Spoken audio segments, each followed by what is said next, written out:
moving on, more on the humanitarian crisis unfolding in Gaza.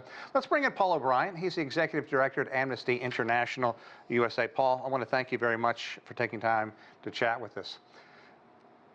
The world has watched this humanitarian crisis unfold before their very eyes. Now, in no way am I trying to overlook the heinous attack by Hamas on October 7th, but how would you characterize what has gone on in Gaza, in the north and the south, over the past month? It's been a catastrophic human rights crisis from our perspective, and the world isn't just watching it, it's increasingly concerned and trying to get the state actors that are most influential to do the right thing, which is a sustained ceasefire to address human rights conditions on the ground.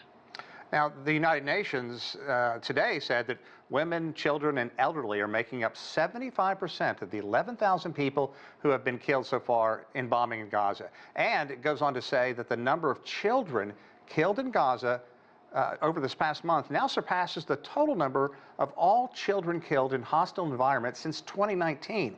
Any way you slice it, that is a very grim figure. Kind of put this into perspective for us, this humanitarian crisis that continues to go on. And I can't imagine how children are going to come out of this without carrying these emotional scars the rest of their lives. Those who survive, and as you say, these figures are horrifying, and now we're seeing babies in Al-Shifa hospital either dying or at risk of dying. The thing that is, from a human rights perspective as well as from a humanitarian perspective, the disproportionate harm that women, children, and civilians generally are facing in this crisis has meant that for us, we're taking an exceptional measure in saying a humanitarian pause is not going to be close to enough to actually protecting those individuals. It won't be enough in terms of what Israel is offering and the United States is calling for many reasons. First, the way in which Israel has prosecuted the war up to now, the massive displacement of more than 1 million people, the cutting off of food and clean water to those individuals, the destruction of the health facilities and the infrastructure that could prevent an epidemic from happening. We're going to need a cessation in the hostilities if we're going to stop an even more catastrophic loss of life of those same individuals, either by being targeted or by facing the consequences of living in such dire conditions. You know, Paul, you're right. Israel is apparently just halting bombing several hours a day to allow further exodus from Gaza for people to move south. Is that even happening? What are Palestinians finding in the south once they get there in terms of humanitarian conditions? Are they any better?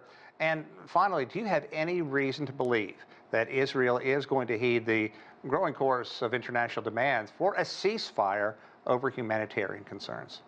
Well, on the former, I think it's fair to say that conditions in the south of Gaza are marginally better than they are in the north of Gaza, where there's a level of active fighting, but also the destruction of pretty much all of the key infrastructure for living normal lives. But there are still people losing their lives in southern Gaza. There are still people who are taking advantage of these pauses and going on the roads that are designated to move from the north to the south and still putting their lives at risk.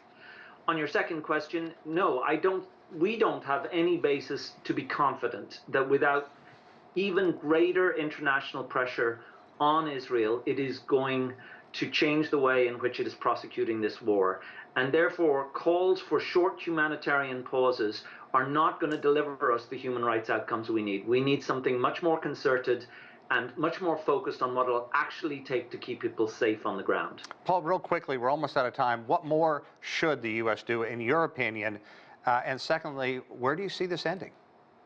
Stop pretending that a humanitarian pause is going to actually address human rights. Stop putting armaments into the region, which we've already seen how they are being used, and become a champion for a sustained ceasefire measured against what's it going to take to protect innocent Palestinians who the United States agrees are not to blame for the horrific acts of October 7th. That's what it needs to do.